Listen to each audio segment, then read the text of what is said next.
Assalamualaikum, selamat siang dan salam sejahtera sahabat dimanapun berada. Sahabat yang suka bercocok tanam dan berkebun pasti pernah mengalami 5 masalah ini, yaitu menanam tanaman, ujung-ujung tanamannya nanti, ujung-ujung daunnya maksud saya, mengering dan rusak.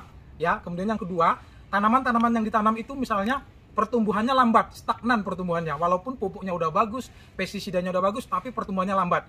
Atau yang ketiga nanti misalnya, dia berbunga atau berbuah tanamannya, tetapi rontok, nggak jadi panen dan nggak menghasilkan.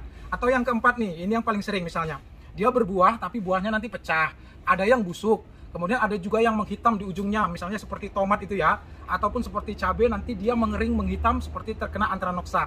Nah, dan yang kelima itu masalahnya bisa juga, walaupun sudah kita semprot tanaman itu dengan pestisida yang rutin, tetapi masih terserang bakteri, terserang jamur, dan tanamannya rusak. Nah, masalah-masalah ini sahabat sebenarnya merupakan suatu masalah yang khas kalau tanaman itu kekurangan unsur hara kalsium. Karena unsur hara kalsium itu merupakan salah satu unsur hara makro sekunder yang sangat dibutuhkan oleh tanaman. Sahabat, saya harap sahabat menonton video ini sampai selesai, karena pada video ini kita akan belajar tentang 6 topik yang menurut saya sangat penting berkaitan dengan kalsium. Yang pertama, kita akan mengenal apa sih unsur hara kalsium itu. Kemudian yang kedua, kita akan belajar apa manfaatnya terhadap tanaman. Dan yang ketiga, apa akibatnya kalau tanaman itu kekurangan unsur hara kalsium. Dan yang keempat, nanti kita akan belajar ya, kira-kira pupuk-pupuk apa yang ada di daerah kita, misalnya di toko pertanian ataupun bisa kita beli online, yang mengandung unsur kalsium yang bisa kita berikan kepada tanaman. Dan yang kelima ini yang paling penting adalah kita akan belajar beberapa unsur organik atau bahan organik yang bisa kita manfaatkan untuk kita berikan kepada tanaman karena mengandung unsur kalsium yang sangat tinggi. Dan yang keenam, kita akan sama-sama belajar bagaimana cara memupuk pupuk kalsium terhadap tanaman. Jadi sahabat, saya harap sahabat menonton video ini sampai selesai dengan sabar, karena mudah-mudahan akan sangat bermanfaat kepada sahabat yang suka bercocok tanam agar bisa mendapatkan tanaman yang sehat dan panen yang mantep lah istilahnya. Saksikan ya sahabat ya sampai selesai. Sahabat, untuk sebuah tanaman bisa tumbuh dengan baik, mereka memerlukan unsur hara makro dan unsur hara mikro. Unsur hara makro itu ada 6, ya, yaitu nitrogen, fosfor, dan kalium yang biasa disingkat dengan NPK. Dan 3 unsur hara makro sekunder lainnya adalah kalsium, magnesium, dan sulfur. Nah, kalsium sahabat merupakan salah satu unsur hara yang sangat diperlukan untuk pertumbuhan dan memberikan ketahanan terhadap tanaman. Sahabat, kita bisa melihat fungsi ataupun manfaat kalsium ini terhadap tanaman bisa dilihat di tabel ini. Yaitu yang pertama adalah mempercepat pertumbuhan daun dan batang tanaman, meningkatkan zat hijau daun atau klorofil, meningkatkan hasil produksi tanaman, meningkatkan daya tahan tanaman terhadap serangan hama dan penyakit, meningkatkan kualitas hasil panen, dan hasil panen akan menjadi lebih tahan selama transportasi dan masa penyimpanan. Kemudian akar tanaman akan lebih cepat menyerap unsur hara lainnya jika tanaman-tanaman tersebut cukup diberikan unsur kalsium. Nah sahabat, dengan mengetahui begitu pentingnya unsur kalsium ini terhadap tanaman, maka otomatis tanaman-tanaman yang kekurangan unsur kalsium akan mengalami gangguan dari pertumbuhan, pembungaan, dan pembuahan, dan sampai panen. Beberapa gejala yang bisa kita dapatkan kalau tanaman mengalami kekurangan unsur hara kalsium, diantaranya yang pertama adalah pertumbuhan tanaman menjadi terhambat, tanaman menjadi susah besar walaupun sudah kita pupuk yang bagus. Kemudian yang kedua, kita bisa memperhatikan daun-daun ujung-ujungnya itu biasanya mengering, mengkerut, mengecil, menguning, dan gampang rontok. Kemudian bunga-bunga yang tumbuh biasanya akan gampang rontok dan tidak menjadi buah. Sedangkan buah yang terbentuk bisa pecah, busuk, ataupun mengering. Kemudian gejala kekurangan kalsium yang lain kita bisa melihat biasanya tanaman rentan terhadap serangan penyakit, terutama di musim hujan. Kemudian buah-buah yang dihasilkan pada tanaman-tanaman yang kekurangan kalsium biasanya akan kualitasnya rendah. Nah, ini merupakan hal-hal yang biasanya bisa kita perhatikan kalau tanaman-tanaman yang kita tanam itu kekurangan unsur kalsium ya sahabat ya. Sahabat, bagaimana cara kita mendapatkan pupuk kalsium? Kita bisa membelinya di toko-toko pupuk, toko-toko pertanian, ataupun kita bisa membelinya secara online. Ini merupakan salah satu contoh ya. Ini saya nggak ada endorse, saya cuma ingin menunjukkan salah satu contohnya, yaitu adalah Superkal 900. Kemudian contoh pupuk yang lain yang bisa kita pakai sebagai sumber kalsium yang bermanfaat terhadap tanaman, yaitu kapur pertanian atau kapur dolomit. Kemudian ada merek misalnya yang lain adalah pupuk cantik, kemudian pupuk ultrasol kalsium, pupuk nitrabor, pupuk kalsium cap tawon, ataupun pupuk kalsium cap kumbang. Ada juga pupuk CNG, pupuk kalsium power, pupuk kalsium natural, dan banyak lagi jenis-jenis pupuk kalsium yang ada di sekitar kita. Sahabat bisa membelinya melalui misalnya online shop, di Shopee, di Bukalapak, ataupun langsung ke toko pertanian terdekat. Ini merupakan jenis-jenis pupuk yang bisa kita beli ya. Tetapi sahabat, kalau misalnya kita tidak mau membeli, nah ini poin yang sangat penting, yaitu kita bisa mengolah dan mendapatkan unsur kalsium dari bahan-bahan organik yang ada di sekitar kita. Karena itu, ayo ikut saya, ini merupakan poin dari video ini, yaitu memanfaatkan bahan-bahan organik untuk bisa kita jadikan sebagai pupuk kalsium dan bagaimana cara memberikan kepada tanaman. Ayo ikut saya ya. Bahan kalsium organik yang pertama yang terdapat di sekitar kita dan dapat kita manfaatkan sebagai pupuk nantinya adalah kulit cangkang telur, sahabat. Tetapi sahabat, jangan salah menggunakan kulit cangkang telur ini ya.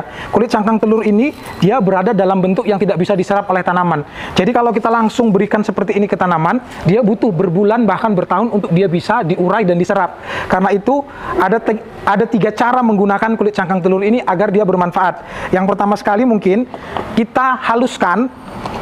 Yang pertama dijemur dulu sebenarnya ya. Setelah dijemur, nanti boleh juga disangrai, kemudian kita haluskan, sahabat. Nah, semakin dia halus, maka dia akan semakin gampang terurai. Nah, contohnya sahabat ya, kita haluskan kulit cangkang telurnya.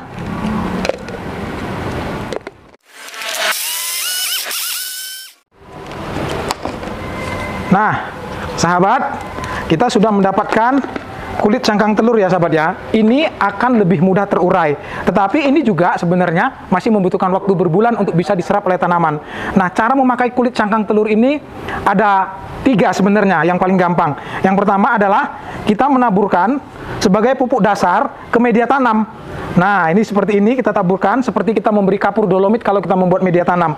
Ini bisa bermanfaat, karena kan tanaman akan tumbuh agak lama ya, sehingga waktu cangkang telur ini terurai nanti pas ketika memang dibutuhkan oleh tanaman. Ini adalah cara yang pertama, kita jadikan sebagai campuran atau pupuk dasar pada media tanam. Nah, cara kedua untuk menggunakan cangkang telur ini adalah kita keluarkan kalsiumnya dari cangkangnya, dari dinding selnya dengan menggunakan asam. Sahabat, kita bisa menggunakan asam cuka ataupun jeruk ya sahabat ya. Saya sudah pernah beberapa kali memperagakan di video-video saya ya. Nah, ini sahabat akan lihat nih contoh nih, biar sahabat bisa lihat ya. Nah, ini misalnya cangkang telur ya, kita kasih cuka sedikit.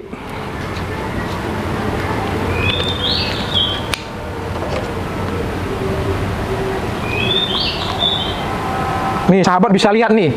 Coba di zoom barangkali atau difokuskan. Nah, terlihat dia berbuih ya sahabat ya. Ini adalah proses kimia di mana zat asam ini mengeluarkan kalsium yang berada di dalam dinding selnya. Kita juga bisa menggunakan kulit jeruk ya sahabat ya. Oh bukan, buah jeruk yang asam lah apa saja. Nah, cuka juga bisa, cuka apel juga bisa sahabat. Nah, seperti ini kalsiumnya sudah bisa langsung dipakai oleh tanaman. Tetapi ini nggak boleh langsung kita pakai sahabat, karena ini asam sekali. Kalau kita kasih ke tanaman, tanamannya bisa rusak karena pH-nya terlalu asam. Jadi caranya, kulit cangkang telur ini kita bisa campurkan dengan bahan organik yang lain, ataupun kita campur dengan air sebanyak 50 kali lipat. Jadi kalau misalnya ini 10 cc, kita campurkan 50 kali lipat, ya jadi 500 cc ya sahabat ya. Saya harap sahabat paham, ini contohnya nih. Nah, ini seperti ini, kita campurkan aja ke dalam cangkang telur yang sudah diolah ini ya. Nah, seperti ini. Ini sudah bisa kita kocorkan kepada tanaman agar tanaman-tanamannya menjadi sehat, buahnya menjadi lebat dan tidak rontok. Nah, ini adalah cara menggunakan cangkang telur yang kedua. Sedangkan cara menggunakan cangkang telur yang ketiga, sahabat, adalah kita membuat menjadi pupuk organik cair ataupun pupuk organik padat. Saya sudah membuatkan videonya kemarin ketika kita membuat video cara mengolah kulit pisang untuk menjadi pupuk. Sahabat harus melihat, itu videonya bagus sekali. Di situ saya mencampurkan kulit pisang yang sudah dikeringkan dan cangkang telur. Sahabat tonton videonya, sudah ada di link deskripsi. Saya tidak akan ulangi lagi, tetapi kalau belum nonton harus menonton karena itu bermanfaat sekali. Nah, itu adalah sumber bahan organik pertama yang dapat kita gunakan sebagai sumber kalsium untuk tanaman-tanaman di sekitar kita. Nah, kita akan masuk ke sumber kalsium yang kedua. Sumber kalsium organik yang berada di sekitar kita dan biasanya kita buang-buang, tidak kita manfaatkan adalah serbuk tulang, sahabat. Sahabat, kalau kita misalnya makan ayam goreng atau ikan ya, tulang-tulangnya itu jangan dibuang ya, tulang-tulangnya dikeringkan, kalau bisa sih disangrai ya, dibakar atau dipanaskan, kemudian dihaluskan seperti tadi dengan blender. Nanti hasilnya seperti ini. Nah, ini akan menjadi serbuk yang sangat kaya akan fosfor dan kalium. Nanti sahabat bisa lihat tanaman-tanaman bunga, tanaman-tanaman buah yang kita rajin berikan serbuk tulang ini akan menjadi rajin berbuah dan buahnya besar-besar dan manis-manis. Tapi caranya supaya ini bisa diserap oleh tanaman, sebaiknya dibakar atau di open dulu atau dijemur ya sampai dia benar-benar kering. Setelah kering di blender, kemudian caranya kita campurkan setiap 1 sendok makan ini kita campurkan 1 liter air, sahabat ya. Nah, seperti ini. Setelah ini kita aduk dan ini bisa kita berikan pada tanaman-tanaman.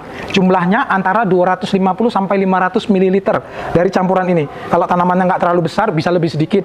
Kalau tanamannya besar bisa lebih banyak. Jangan takut overdosis. Ini kita berikan bisa 1 minggu sekali atau 2 minggu sekali.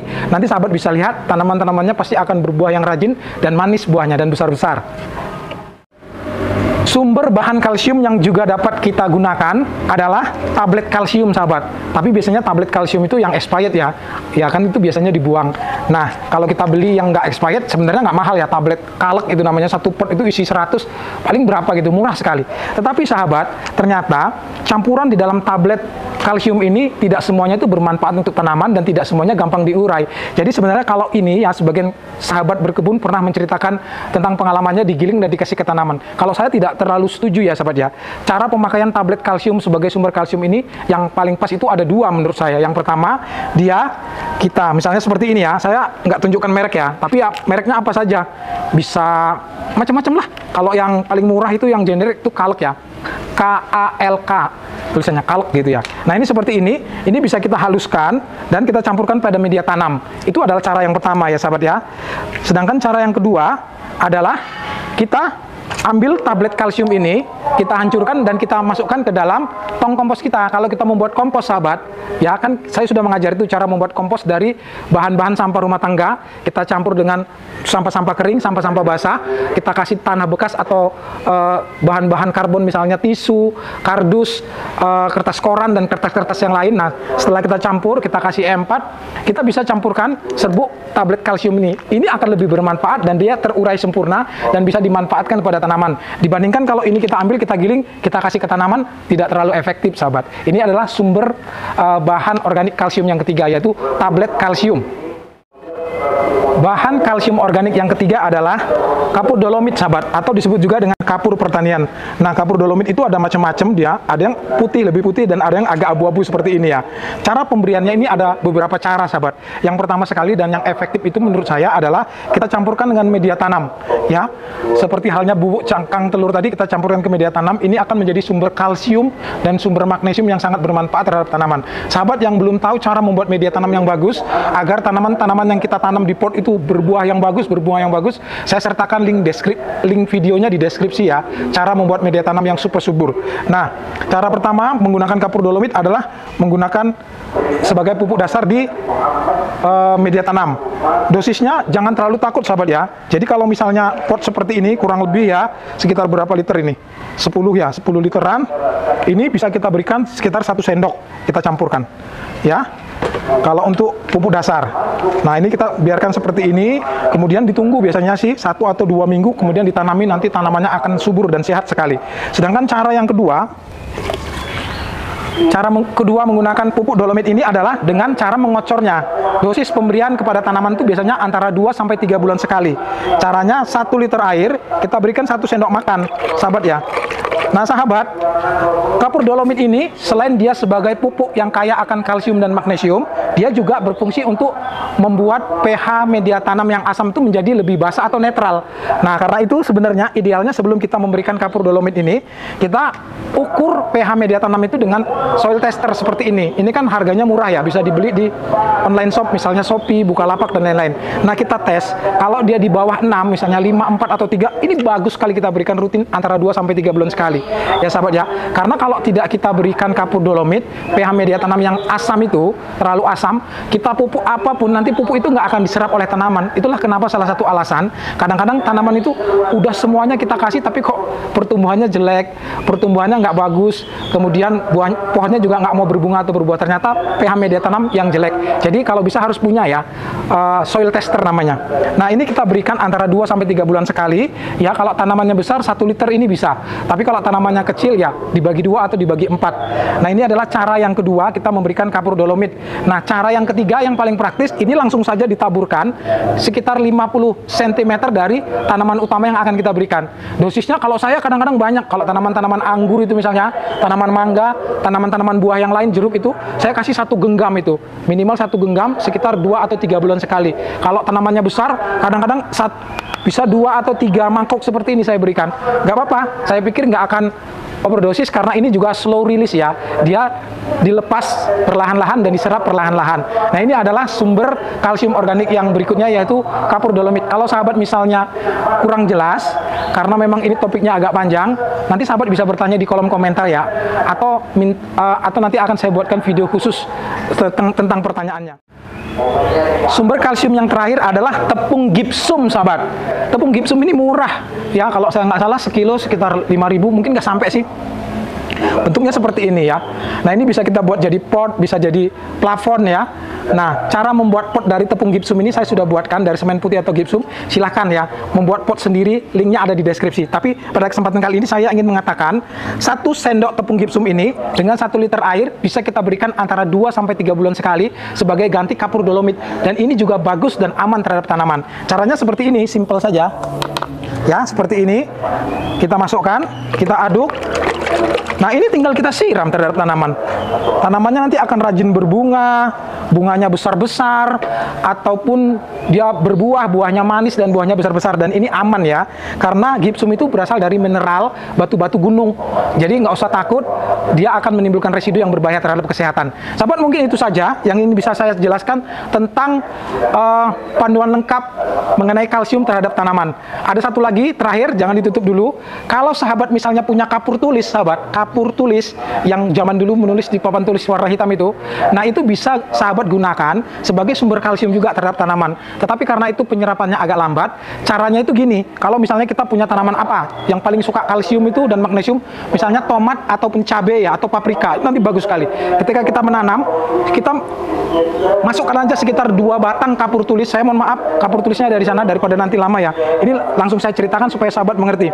Kapur tulis itu, sahabat tanamkan aja ke dalam media tanam sekitar 2 atau 3 batang setiap pot ketika menanam tanaman-tanaman, terutama paprika, terutama cabai, terutama tomat, terong. Nanti sahabat bisa lihat tanamannya akan berbuah yang bagus, tidak gampang sakit, dan buahnya besar-besar dan manis. Sahabat, terima kasih karena sudah menyaksikan video ini sampai selesai. Sekali lagi saya nggak bosen-bosen meminta kepada para sahabat dimanapun berada, silahkan share video ini sebanyak-banyaknya kalau memang sahabat menganggap ada manfaat yang bisa diambil dari video ini. Dan sahabat, kalau misalnya sahabat belum menekan tanda subscribe, silahkan tekan tanda subscribe dan tekan tanda lonceng agar sahabat tidak ketinggalan video-video menarik berikutnya. Akhir kata saya ucapkan terima kasih. Assalamualaikum warahmatullahi wabarakatuh.